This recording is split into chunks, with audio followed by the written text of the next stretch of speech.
Hello everyone, মই কমল কেকে মই মোৰ ইউটিউব চেনেল HDL কেকে আমাৰ আনতি নতুন ভিডিঅ আপোনালোক এটাকে স্বাগতম জনাইছো মানে যেটো সময়ত মই সৰু আছিলো আৰু সেই সময়ৰ কথা মই এটা মনত পৰিছে সেই সময়ত মানে আমি যেতিয়া মানুহৰ ঘৰে ঘৰে যাও বা আমাৰ নিজৰ ঘৰতে ককা আইতা সকল আছিল তেতিয়া মানে কি হয় সন্ধিয়া সময়ত ঘৰে ঘৰে মানে কি একুৰা জুই থাকে আজি এটুকে ককা আপোনালোকে গমেই পায় ককা আইতা সকলৰ ঠাণ্ডা বেছি আৰু সেই সময়ত এতিয়া যি পৰ্যায়ত মানুহে কাপোৰ কানি পাইছে বা যেনেকে বিছনাবিলাকো হয়তো বহুত উন্নত মানৰ হৈছে আগৰ কথাটো কৈছো দেই যেটো অটিজ বুলি ক'ব পাৰি যদিও মানে অটিজ মানে মই যেটো সময়ত সৰু আছিলো আৰু সেই সময়ৰ কথাই উল্লেখ কৰিছো বাৰু সেই সময়ত মানে কি হয় তেনেকুৱা ধৰণৰ বিছনা পত্ৰবিলাক ঠিক নাছিল মানুহে এনে কিবা নিজৰ চিঙা ফটা কাপোৰেৰে চিলাই পেলাই কানি কথা বুলি কৈছিল বা উৰাৰ কাৰণে এনেকুৱা অন্তত কিছুমানে থলিয়া পৰ্যন্ত মানে উৰি পেলাই থাকিবলগীয়া পৰ্যায় আছিল আৰু সেই কথাটো আৰু বেলেগ কথা তাহানিৰ কথাটো মই আৰু ক'ব বিচৰা নাই কিন্তু যি নহওক ঘৰে ঘৰে মানে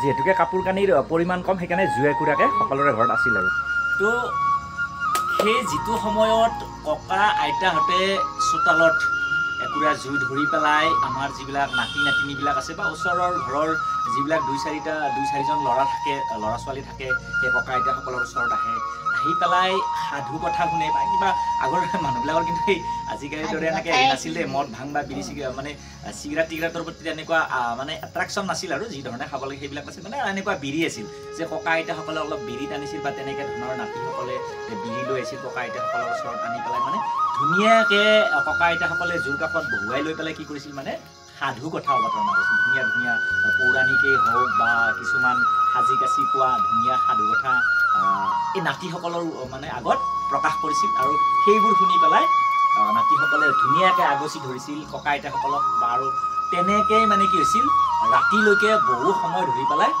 দিন পাৰ কৰিছিল আজিকালি সেই ধৰণৰ পৰিৱেশটো পাবলৈ নাই তেনেকুৱা ধৰণৰ যিবিলাক আমেজ এতিয়া পাহাৰণিৰ গৰ্ভত বিলীন হোৱাৰ দৰে মানে নাইকিয়া হৈ পৰিছে লাহে লাহে এইবোৰ মাদকতা এতিয়া আজিৰ ল'ৰা ছোৱালীয়ে মানে নাপায় তাৰ মুখ্য কাৰণো আছে এতিয়া ল'ৰা ছোৱালীবোৰেই হওক বা ঘৰৰ যিবিলাক জ্যেষ্ঠ ব্যক্তিসকল আছে সেইসকলো যথেষ্ট বিজি হৈ পৰিছে ব্যস্ত হৈ পৰিছে ল'ৰা ছোৱালীবিলাকৰ শিক্ষা দীক্ষা বিভিন্ন কাম কাজৰ লগতে এই যে মোবাইল আহিল টিভি আহিল আৰু টিভিটো বাৰু আগতে আহিছে সেইটো মই কোৱা নাই বহুত আহিলে কিন্তু এতিয়া যে মোবাইল আহিল মোবাইলবিলাক অহাৰ পিছত কি হয় এই মোবাইলতে সকলো সময় ব্যস্ত থাকি পেলাই এই ধৰণৰ মানে মাদকতাবিলাক ল'ৰা ছোৱালীয়ে মানে উপলব্ধিয়ে কৰি পোৱা নাই আৰু দ্বিতীয় কথা পঢ়া শুনা কম্পিউটাৰ কিবা কিবি বহুত ব্যস্ত আৰু বহুত বিজি অৱশ্যে মই এইটো কথাও নুই কৰা নাই যে কাপোৰ কানিও ওলাইছে কাপোৰ কানিও যিহেতুকে ধুনীয়াকৈ পিন্ধি উৰি ল'ব পাৰে আৰু ঠাণ্ডা অনুভৱ নহয় ঠাণ্ডা আগতকৈ কমিছে যদিও কিন্তু কমাৰ মুখ্য কাৰণ সেইটোৱে কাপোৰ কানি বেছিকৈ ওলাইছে মানুহে ঠাণ্ডা অনুভৱেই নহয় যদি আগৰ দৰে যদি অকল এনে কিবা এটা চাৰ্ট তাৰ্ট পিন্ধি পেলাই এনে থাকিবলগীয়া হ'লহেঁতেন তেতিয়াহ'লে নিশ্চয় ঠাণ্ডা অনুভৱ হ'লহেঁতেন মোৰ ঘৰৰ ওচৰত আছে এটা পৰিয়াল কিন্তু সেইটো পৰিয়ালত এতিয়াও এই ধৰণৰ এটা মাদকতা আছে মানে জুইৰ ওচৰত বহি আছে দুগৰাকী আইতা এই আইতা দুগৰাকী যিহেতুকে আছে গতিকে তেখেতসকলৰ পৰিয়ালত এতিয়াও এই ধৰণৰ পৰিৱেশ এটা আছে ভাল লাগে তো নাতিসকল আছে এইসকল নাতি এনেকৈ জুইৰ ওচৰত আছে এইবিলাক নাতি আহি পেলাই ওচৰত বহিছে বাঁহৰ চুঙাৰে জুই ফুৱাই থকা দৃশ্য যিবিলাক আজিকালি দুৰ্লভ হৈ পৰিছে মানুহে গেছতে যিহেতুকে কাম কাজ কৰি থাকে গতিকে এই ধৰণৰ দৃশ্যবোৰ আজিকালি দেখিবলৈ পোৱা নাযায় আৰু মই দেখুৱাইছোঁ বাৰু এই দুগৰাকী আইতা এইটো পৰিয়ালত আছে আৰু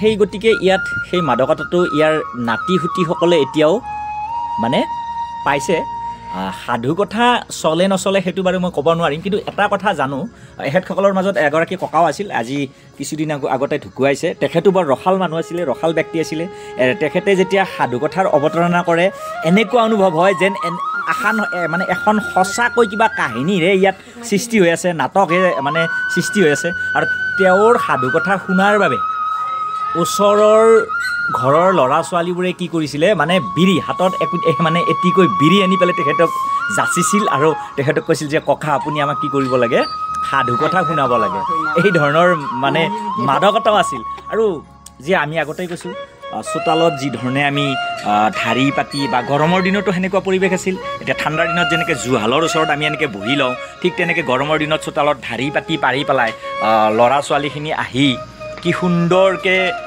বহি লৈ যি ধৰণে বা লাইনৰ ব্যৱস্থাও সেনেকৈ নাছিল তেতিয়া, বিচনীৰে বিচি পেলাই যেনেকৈ নাতিসকলক খুৱাই লৈছিল চোতালত, যি ধৰণে সাধু কথাৰ সৃষ্টি কৰিছিল, সেইবোৰ আজিকালি আৰু মই ক'লোৱে পাহাৰণিৰ গৰ্ভত বিলীন হৈ গৈছে, সেইবোৰ আৰু এতিয়া নাপায়। কিন্তু মই অকণমান জানি ল'ম বাৰু, যিহেতুকে দুগৰাকীকে আইতা আছে, তেতিয়াৰ কথাবোৰ কেনেকৈ তেখেতসকলে পাৰ কৰিছিল দিনবোৰ, তেখেতসকলৰ মুখৰ পৰা মই অকণমান জানিব বিচাৰোঁ। সঁচাই দেই, তাহানিৰ কথাবোৰ মনত পৰি গ'লে, মানে তাহানি বুলিয়ে কৈছোঁ, মোৰ বাচ্ছাকালৰ কথাবোৰ মনত কৰিলে বৰ আৱেগিক হৈ যাওঁ। সেই সময়ত মানুহৰ ঘৰত টিনপাত নাছিল, মানে প্ৰত্যেকৰে খেৰী ঘৰ আছিল। সেই খেৰী ঘৰ খেৰ মানে বিচাৰি আনি পেলাই পথাৰৰ পৰা কাটি আনি ঘৰ চিয়াব লাগিব, চাল চিয়াব লাগিব। তো এটা বছৰ কিবাকৈ পাৰ হ'লে দ্বিতীয় বছৰ আকৌ খেৰেৰে পানী নিগৰি আহে। আমি যেতিয়া শুই থাকোঁ, ভালকৈ শুইছোঁ আৰু যে বতৰ ভাল, আজি ধুনীয়াকৈ টোপনি আহিব, এনেকৈ শুবলৈ লৈছোঁ, মাজৰাতি আকৌ 2মান বজাত কি হয় মানে বৰষুণ আহি যায়। আহিলে এনেকুৱা হয় যে কুচি মুচি বিচনাখনত যি ঠাইত পানী নপৰে তাতে মানে একেবাৰে মানে সুপ্তা খাই পেলাই ইমানমান হৈ যাওঁ, তাৰ ক'ত মানে বাচন বৰ্তন দিবলগীয়া হৈ যায় পানী মানে নপৰাৰ কাৰণে। তেনেকুৱা দিনো পাৰ হৈছে।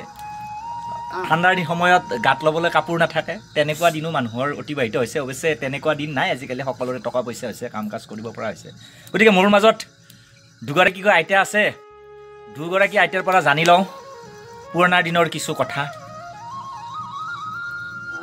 এগৰাকী আইতা আছে আমাৰ মাজত, জুহালৰ ওচৰত বহি। আইতা, কেনে খবৰ? ভালেই। তো কিমানমান বয়স হৈছে আপোনাৰ? 4-5 বছৰ হয়। 4-5 বছৰ। তো আগৰ দিনৰ কথা কিবা মনত আছে নে? কেনেকুৱা পাইছিল আগৰ দিনৰ কথাবিলাক? আগৰ দিনৰ নদীৰ ঘাটত পানী আনিছিলোঁ, তিনটা কালাই দি পথাৰত পাক লৈছিলোঁ, তাৰ পৰা আহি বিচনী বিচি আহিছিলোঁ। লাইন নাই, চাইন নাই, একো নাই। এতিয়াৰ দিনবিলাক কেনে পায়? এতিয়াৰ দিনবিলাক ভাল আৰু বহুত ভাল। তো আগতে চাগে লঘন খাটিবলগীয়া হৈছিল, লঘন খাটিব লাগে সময়তে, খাইও থাকিব লাগে কেতিয়াবা। মানুহে খেলুক খাইও আছিল তেতিয়া, খেলুক খাইও আছিল, মোকে খাই আহিছিল। আকৌ মোকে এই বিটিৰ আন এগৰাকী আইতা আছে। অ' আইতা, ভালে আছে? কেনাই আজিকালি পৰিৱেশ?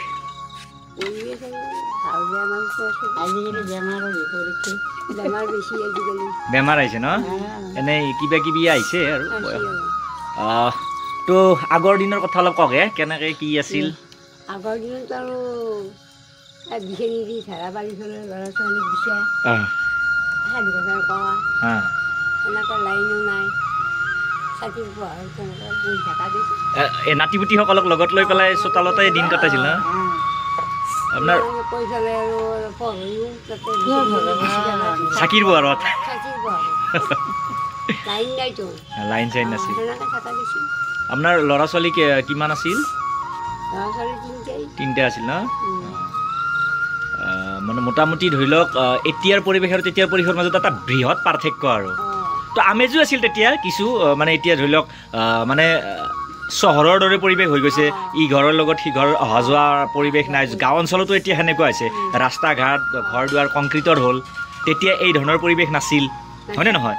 ধৰক মাটিৰ তেতিয়া সেই হিচাপে বেমাৰ আজাৰো কম আছিল। মানুহে ঘৰৰ বস্তু লঘন সাঁতিব লাগে, মই এইটো কথা কোৱা নাই, লঘন সাঁতিলেও মানুহে সেলুক খাইছিল। তেতিয়া ঔষধীকৰণ বয় বস্তু সেৱন কৰা নাছিল, হয়নে নহয়?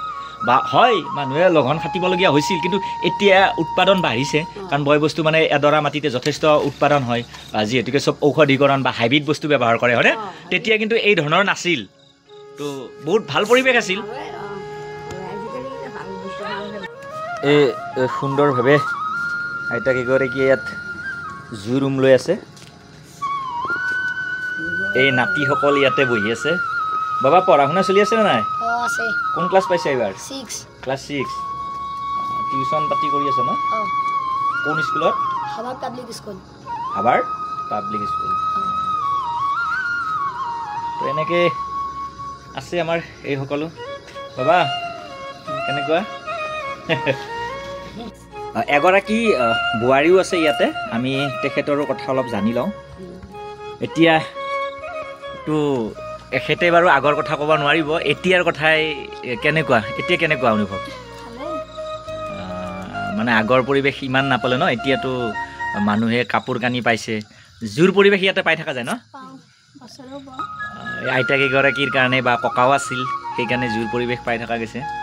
কিমান আপোনাৰ ল'ৰা ছোৱালী? ল'ৰা এটা। খেৰ ভৰাই পেলাই সেনেকৈও হোৱা গৈছিল। ঠাণ্ডাৰ কাপোৰ কানি কম, সেইটো কাৰণে সঁচাকৈ ভাল লাগিল, এটা ভাল পৰিৱেশত আহিলোঁ।